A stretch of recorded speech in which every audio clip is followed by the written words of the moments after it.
O que a gente pode falar, né, a gente que olha para o Flamengo, pelo ambiente, claro, é que é difícil ele retomar essa confiança do torcedor, principalmente. Porque, assim, a defesa do Paulo após os jogos eram os números, né? Então, assim, a torcida cobra melhor desempenho, mas os números mostram que a gente está conseguindo caminhar. Então, pontuando no Campeonato Brasileiro, mesmo não jogando bem, tendo a segunda melhor campanha da Libertadores. Só que mesmo assim, mesmo com esses números e com as colocações do Paulo, o torcedor não se sentia satisfeito, né? Então, assim, é o Maracanã lotado, né, Bruno? Então, isso pressiona demais o trabalho dele. É um adversário que o Fortaleza, com todo o respeito ao Fortaleza, ao trabalho do Vojvoda, dos jogadores, que a gente sabe que é um trabalho consistente, enfim, é um time que joga muito bem, mas o Flamengo enfrentou hoje, o torcedor do Flamengo olha e fala, enfrentamos hoje o último colocado do Campeonato Brasileiro. 0 vitória, né? 0 vitória. Então, assim, quando você olha para um time, a expectativa que se cria em cima do Flamengo, e você enfrenta o último colocado do campeonato, o torcedor lota o Maracanã com o desejo de uma ótima atuação e vitória. Então, isso vai pressionando o Paulo. É uma decisão difícil da diretoria, porque a gente sabe tudo que envolveu a contratação, né? Então, o Flamengo tirou um cara da seleção, né, da Polônia. Então, um clube que tira um treinador de um projeto de Copa do Mundo, enfim, um treinador estrangeiro, um treinador que fala a todo momento que pagou para estar no Flamengo. Então, eu imagino como é que fica também essa situação da diretoria. Mas o Flamengo pensando em conquista, em melhor desempenho, o Paulo teve um tempo já, então ele pode ser questionado, né? Não é normal. E essa entrevista que ele fala que eu paguei para estar aqui, um recado claro para a diretoria. Exatamente. Foi uma flechada para a diretoria, paguei para estar aqui. Então, cuidado, vocês têm, né? Vão ter que me ressarcir. Exatamente. Claramente esse tipo. Exatamente. É isso. O Paulo Souza não é garoto, né? Não é garotinho. Porque deve ter uma multa no contrato. Tem uma multa no contrato, tem uma coisa, né? Uma multinha, deve ser uma multa. Mas bem... se o Pedro faz o gol com 0 de jogo no segundo tempo no pênalti, sim, o quê? Era comecinho, 5 minutos do segundo tempo, aquele pênalti? Sim, comecinho. Faz 2-0. Era uma outra, 2-1, era uma outra situação. Então, aí a gente já tá... Mas o Flamengo... Não, aí que tá. Mas é exatamente esse o ponto. Aí a gente tá falando assim, não não jogou bem, foi amassado pelo Fortaleza. Era a mesma situação do que vinha acontecendo até agora, contra o Goiás, contra o Fluminense, contra o Tajeres, contra a Universidade Católica. Mas a forma como o Flamengo vinha jogando nesse jogo contra o Fortaleza, eu entendo isso, mas não tinha garantia nenhuma que ia sustentar o 2-1. 2-1. Não tinha garantia nenhuma. Mesmo se fizesse. Porque o Fortaleza chegava como ele queria dentro da área do Flamengo.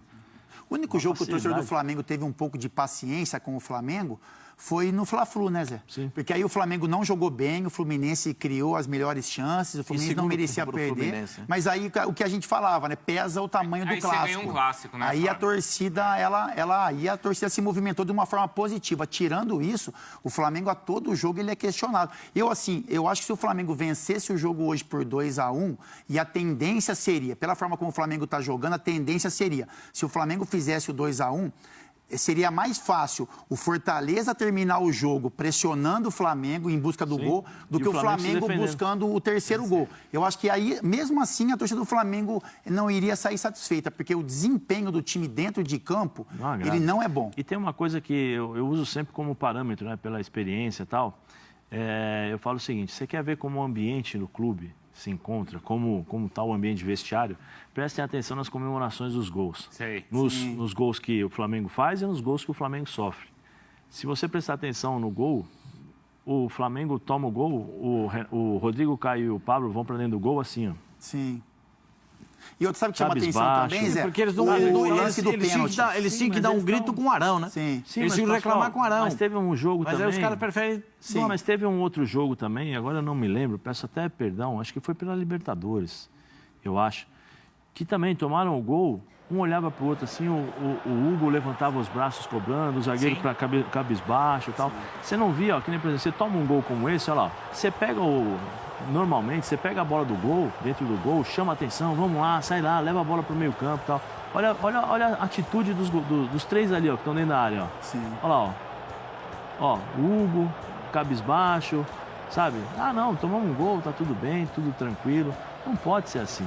Zé, no lance do pênalti, chamou um pouco a atenção também, porque assim, um pênalti é um gol que poderia colocar o Flamengo na frente do placar, enfim. Mas você vê que as coisas estão tão confusas que parecia que o Everton Ribeiro ia bater. Assim, seria até legal a gente entender o que aconteceu. Isso. Mas parecia que o Everton Ribeiro tinha chamado a responsabilidade. Então, assim... Porque ficam vários jogadores conversando. Fica o Davi Luiz, fica o Everton Ribeiro, fica o Vitinho... Sim. E fica muita gente, Bruno. Ficam 4 jogadores ali, um passando a bola pro outro. É muita gente. E depois, eles dão a bola pro Pedro. Isso é definido no vestiário. Então, assim, a gente em algum momento criava uma dúvida no Flamengo, porque o Felipe Luiz, ele ia, porque ele gostava de segurar a bola, para o cara não fazer um buraco ali, né? Quem sabe tem essa malandragem. Mas era o Gabigol que iria bater. Então, assim, até nisso o Flamengo está um pouco confuso, porque parecia que era o Everton Ribeiro. Não sei se o Everton Ribeiro era o primeiro batedor, mas ele vinha de um gol, enfim, o Everton Ribeiro teve uma atuação um pouquinho destacada. Quem bate é o Gabigol, né? Então, não, era o Gabigol, mas o Gabigol não estava em campo. Já sai estabelecido. Ele sai estabelecido. No papel, na lousa, você vai lá e coloca. Entre 4 jogadores parece ali, que o Davi Luiz, parece que o que dá a entender é que o Everton Ribeiro queria bater, e o Davi Luiz meio que convence o Everton ao Pedro bater, sabe? Aí o Davi Luiz pega a bola das mãos do Everton e dá para o Pedro. Então, essas coisas que são pré-definidas e que fazem muita diferença, sabe? Até o Pedro ele olha ali, ele não está tendo uma boa atuação. Então, você tem que olhar para esse cenário também, entendeu, Bruno? Mesmo que o cara é o primeiro batedor, mas se ele não é aquele batedor oficial, você tem que entender, você tem que ter o feeling do jogo.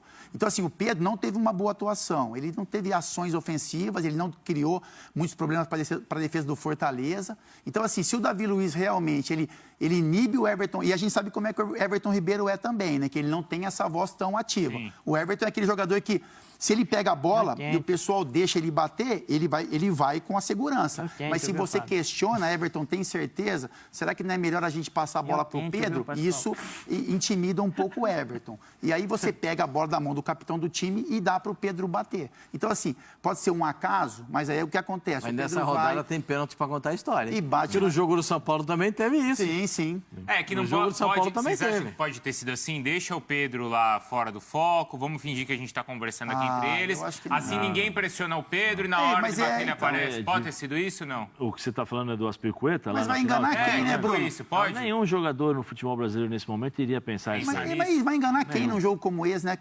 Vai enganar quem, assim? Eles discutirem pro Pedro bater. Só vai trazer um questionamento, né? Então, assim, seria muito melhor, assim, sair o pênalti, como acontece com o Gabigol, Bruno. Saiu o pênalti, esquece, ninguém chega perto. Mas quando vai ter uma falta... Mas isso é um problema dos jogadores ou é um problema do Paulo? É um pouco de comando, né? Você sai, assim, né? Eu tô querendo chegar nesse ponto, porque é de comando. Para as pessoas que estão nos assistindo entenderem como funciona. Normalmente, você tem lá uma lousa, você tem uma prancheta, você tem um papel e tal. Então, você define primeiro o homem da barreira, segundo, terceiro, quarto. Posicionamento de escanteio. Então, você tem o primeiro, o segundo e o terceiro que formam uma pirâmide ali, dependendo se é marcação mista. Quem marca o zagueiro que chega, tudo isso quem fica na sobra. Batedor de pênalti, o primeiro batedor, quem é? Não, eu bato, professor. Então, você já sai com tudo estabelecido. Todas as marcações. Porque é o fazendo ou não, né, Zé? É o fazendo o pênalti ou não. Aí vão falar, mas só porque o Pedro perdeu. Mas ele poderia, assim, a segurança que te dá, principalmente no momento do Flamengo, são decisões que são tomadas, né, Bruno? Então, assim, pênalti. O cara pega a bola, bota embaixo do braço e coloca na marca do pênalti. É ele que vai. Isso é confiança, né? Então, aquilo está estabelecido. Porque você passa para o adversário uma sensação de insegurança. Então, o goleiro olha e fala, quem que quer bater? Por exemplo, se eu sou goleiro, eu falo, mas todo mundo quer bater ou ninguém quer bater? Você está entendendo? E às vezes aí, o cara que fica quando você eles sabem o que eles estão fazendo. É lógico, o Pedro empurrou o goleiro para um lado e bateu a bola do outro. A bola pegou na trave, azar do Pedro. Mas eu acho que isso reflete muito o que é o Flamengo no momento, que é um time indeciso em indeciso no sistema defensivo, indeciso no meio de campo, na criação, quando o Arrascaeta não está, indeciso na questão ofensiva e nas decisões que são tomadas. E é isso que o torcedor do Flamengo, como o torcedor do Flamengo, que aí eu conheço um pouquinho sobre isso, ele cobra personalidade e atitude, aí isso incomoda demais. Aquela imagem, então, a gente vai mostrar já para vocês, tá? Mas aquela indecisão ali reflete o que é o Flamengo hoje. Se foi para Quai, seu app de vídeos curtos.